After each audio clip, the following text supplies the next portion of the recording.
Bismillahirrahmanirrahim. Assalamualaikum warahmatullahi wabarakatuh. Apa kabar teman-teman semuanya? Semoga sehat selalu ya. Bertemu dengan saya lagi di pelajaran bahasa Inggris. Semoga dengan pembuatan video ini bisa terus menjaga semangat teman-teman untuk terus happy dan semangat meskipun belajar online ya. Padahal memang sebenarnya saya ingin kita bisa bertatap muka dan bisa banyak mengeksplor materi bahasa Inggris. Tapi apa daya, masih di tengah wabah virus corona, jadi kita belajar online ya. Semangat selalu. Kalau ada pertanyaan silahkan ditanya lewat WA atau bisa di Google Classroom ya. Jadi harapannya tidak patah semangat, terus jaga semangat teman-teman sekalian meskipun ada di rumah masing-masing. Baik, pada kesempatan kali ini saya ingin fokus membahas tentang reading skill, kemampuan-kemampuan dalam menjawab soal dalam TOEFL, khususnya untuk reading ya. Kalian bagi yang ingin ikut tes CIPT di Kilat juga ini sangat membantu kalian nanti skill ini dalam menjawab soal-soal. Jadi yang pertama dalam reading skill teman-teman sekalian, skill pertama adalah mencari main idea atau ide utama ya. Dalam soal-soal TOEFL biasanya pertanyaannya berkisar tentang what is the topic of the passage. Jadi apa topik dari bacaan tersebut. Jadi itu bentuk pertanyaannya. Kemudian ada what is the subject of the passage. Jadi ya ini main point, best title, primary concern. Ini kira-kira pertanyaan tentang main idea. Nah, kita masuk kepada passage pertama. Jadi langkah-langkah yang bisa ditempuh pertama adalah baca baris pertama atau kalimat pertama tiap paragraf, satu kalimat pertama. Jadi seumpamanya ada banyak paragraf, kita langsung fokus awal-awal itu baca garis pertama, karena ini pendek mungkin ya 2 baris ya sampai titik. Jadi satu baris di awal ini atau kemudian satu kalimat itu tentu dari awal sampai titik ya. Jadi in the philosophy of John Dewey, a subdistinction is made between intelligence and reasoning. Langkah kedua adalah temukan tema apa kira-kira tema topiknya untuk tulisan ini. Yang kedua, baca cepat. Nah, ketika sudah di awal ini sudah dimengerti, jadi kalimat setelahnya ini tinggal baca cepat saja. Nah, ketika melihat soal seperti ini, what is the topic of this passage? Nah, di sini ada 4 pilihan. Yang pertama, teman-teman sekalian, bisa dilihat the intelligence of the John Dewey. Nah, padahal di sini kalau kita lihat di kalimat pertama paragraf ini yang dijelaskan intelligence dan reasoning. Jadi kalau di pilihan ini hanya membahas tentang intelligence, ini salah. John Dewey salah. Pilihan A salah. Distinction made by John Dewey. Tentu ini salah juga karena ini belum tidak terlalu jelas apa perbedaannya, distinctionnya ya. Jadi harus spesifik. Yang C, John Dewey's idea on the ability of reason. Nah, hanya membahas tentang reason, padahal ada intelligence juga. Jadi harusnya kalau ditanya tentang topik of this passage is how intelligence differ from reasoning in John Dewey's work. Jadi kira-kira gitu.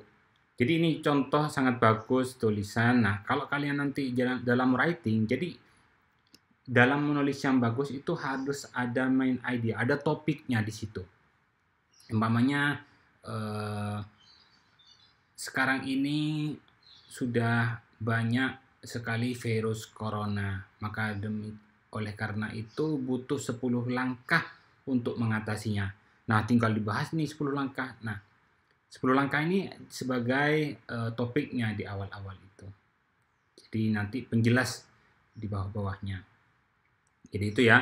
Jadi pertanyaan ketika ada teks ini, pertanyaan ini jawabannya D ya. Baik. Kita masih bahasanya sama, mencari main idea.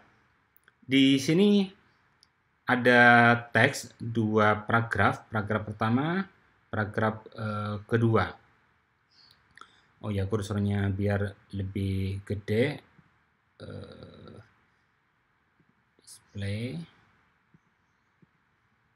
Ya. Yang A, how many hurricane occurred in each year? Jadi pertanyaannya di sini, the passage mainly discusses. Nah, mana yang paling benar?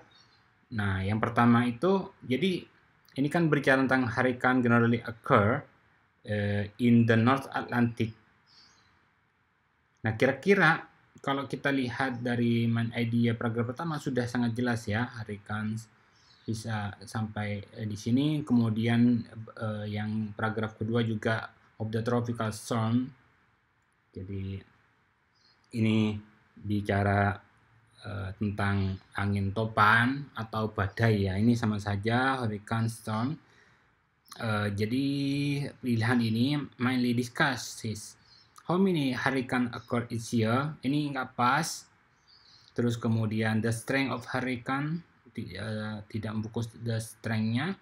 The weather in the North Atlantic. Nah, hurricanes in one part of the world. Ini bisa sangat pas dibanding yang lainnya ya. Jadi kalau ada pertanyaan-pertanyaan itu, seumpamanya kok ini sepertinya lumayan agak benar ya, tapi kemudian cari mana jawaban yang paling benar. Jadi D ini cari paling pas, hurricanes in one part of the world. Tentu ini di North Atlantic ya, karena main discusses. Jadi berdiskusi secara global tentang apa ya. Terus dari bacaan yang sama ini tentang hurricanes ini and storms, ini sama saja ya. The best title for this passage would be, the best title tentu kalau bahasan tentang judul itu harusnya lebih luas ya. The North Atlantic Ocean. Salah karena ini kan bicaranya tentang hurricane storm ya. Ini nggak pas, North Atlantic, a storm of the Northern Atlantic. Jadi B ini pas, Northern Atlantic. Nah, dari awal memang sudah bicara tentang ini ya. Storm itu sama dengan hurricanes ini ya maksudnya.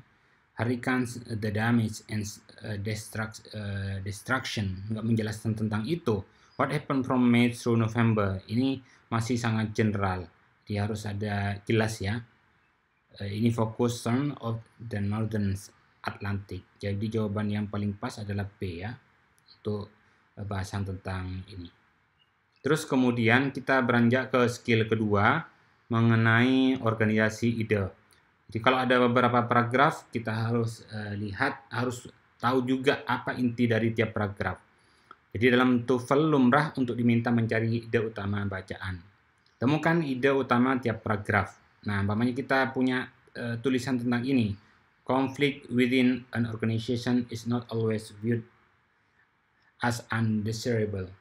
Jadi yang pertama temukan ide utama tiap paragraf. Kalau ini ada 3 paragraf, kita langsung baca konflik, bla bla bla, according to the traditional view conflict, the interactionist view of conflict on the other hand. Jadi bicara tentang konflik, ini menurut traditional view, pandangan kaum tradisional, terus interactionist view. Nah, menurut pandangan interaksionis di lain pihak, jadi bicara tentang konflik menurut satu kelompok, menurut kelompok yang lain. Jadi ini ada kontras ya, perbedaan.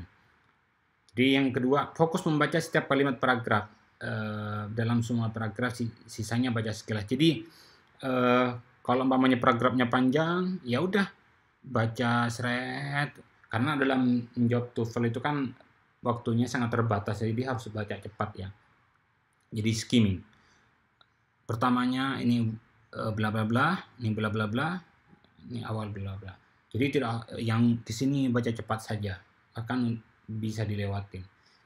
Jadi yang terakhir simpulkan secara keseluruhan ide bacaan. Ini bicara masalah konflik, kaum tradisional, pandangannya, terus kemudian instruksionis. Jadi yang paling pas itu kalau ditanya how is the information in the passage organized?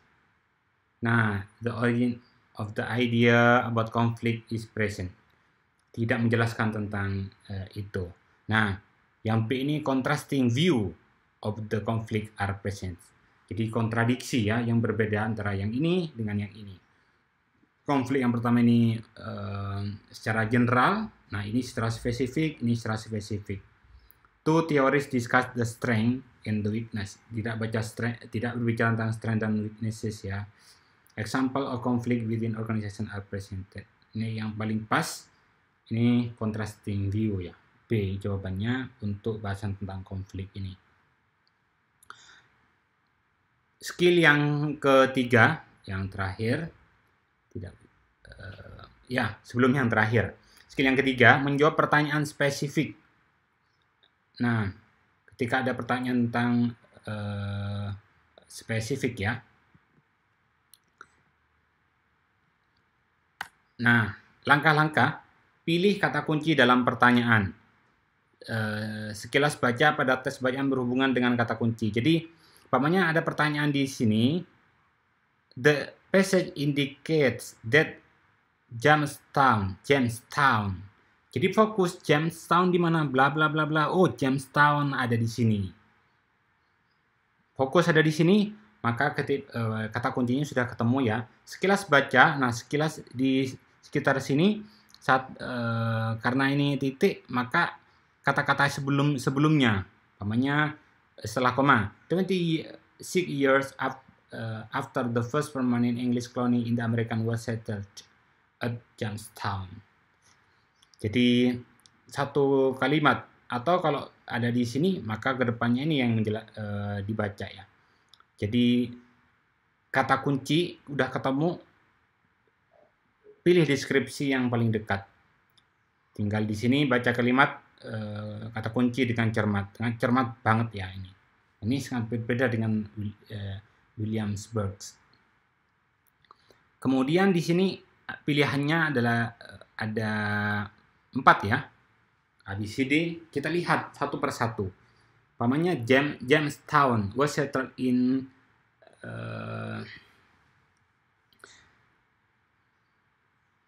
1633. Nah, ini kan menjelaskan tentang Williamsburg ini, maka tidak benar. Jadi William 19 historic was settled in English colony in. Jadi pilihan pertama ini salah karena tahunnya ini menjelaskan tentang Williamsburg, bukan Jamestown. Yang kedua, menetap 26 years after Williamsburg. Jadi ini juga salah. Jadi kan Williams tinggal bla bla bla after the first permanent English colony. Jadi sebenarnya yang tinggal pertama kali itu menetap adalah Jamestown. Jadi ini kan dijelaskan first, berarti yang pertama itu tinggalnya di Jamestown. Jadi historic city ya. Jadi yang pertama kali ditinggalin oleh English colony ini di Jamestown dulu, baru kemudian Williamsburg. Jadi salah. Nah, inilah yang kedua, yang C ini. Was the first permanent English colony in America. Udah jelas ya, the first permanent English colony. Udah pasti C ini jawabannya. Was originally names Middle Plantations. Padahal di sini in the beginning the colony Williamsburg was named. Jadi yang menjelaskan tentang Middle Plantation ini Williamsburg, bukan Jamestown ya. Jadi C yang paling benar ya. Baik, yang terakhir. Find pronouns reference. Jadi yang sering kali muncul di pertanyaan TOEFL itu dalam reading cari pronouns. Nah, diingat di sini it itu menunjukkan tentang singular ya. Umpamanya buku itu it, books itu pasti bukan it lagi tapi they karena sudah jamak ya. Jadi harus tahu nanti apakah singular atau plural. Nah, penandanya kalau plural itu ada s ya. Langkah-langkah, temukan pronouns pada teks bacaan. Terus kemudian temukan frase yang sesuai dengan pronoun tersebut, utamakan cari yang terdekat dulu. Cari yang terdekat. Kalau kita lihat di sini, jadi yang kita cari the pronoun it in line 2 refers to line 1, line 2. It, here the word it. Jadi referensinya ke mana nih ya? Jadi cari yang terdekat. Nah, karena di sini biasanya dia akan refer ke kata-kata yang sebelumnya, karena dia ketika sudah disebutkan dalam bahasa Inggris, umpamanya buku bla bla bla bla, it setelahnya ya, karena dia untuk menjelaskan yang sebelumnya. Tapi dalam hal ini pilihan terdekat dulu, coba yang ketiga ini sesuai secara pemaknaan. Nah, mungkin ini memang tantangan kita. Jadi kunci dalam reading itu memang harus banyak membaca ya. Pemaknaan sebisa mungkin sedikit banyak, nanti nyari kata-kata yang belum kita pahami, umpamanya di sini ya. Jadi apakah sebenarnya it ini? Yang pertama, ini pilihannya ya di sini. Jadi full the moon that occur near, jadi bulan purnama ya, bulan panen. Ini the harvest noun, bulan panen. Nah, it is a bright moon. Nah, the full moon that occurs near the. Nah, di sini bright moon which allow farmers. Nah, menjelaskan tentang farmers to work late into the night. Tentu tidak menjelaskan tentang ini ya, dan paling dekat dengan ini, the sun, apalagi bukan ya, bukan menjelaskan tentang sun, salah. The harvest moon. Nah, inilah. Kemudian as the harvest moon, bulan panen, kira-kira seperti itu nih ya. Jadi bulan ini is the bright moon which allow farmers to work late. Jadi kalau yang dianggap bulan panen ini, dia sampai kemudian petani-petani itu bisa bekerja sampai malam hari gitu ya, karena terang sekali. The night tidak menjelaskan. Jadi it ini tidak menjelaskan the night. Yang paling benar adalah C ya. Baik, itu saja teman-teman sekalian yang bisa saya jelaskan. Semoga kalian bisa mengerti. Nanti saya akan kasih kuis 6 pertanyaan saja yang sudah saya bahas. Semoga benar semua karena jawabannya sudah ada saya bahas. Baik, terima kasih. Assalamualaikum warahmatullahi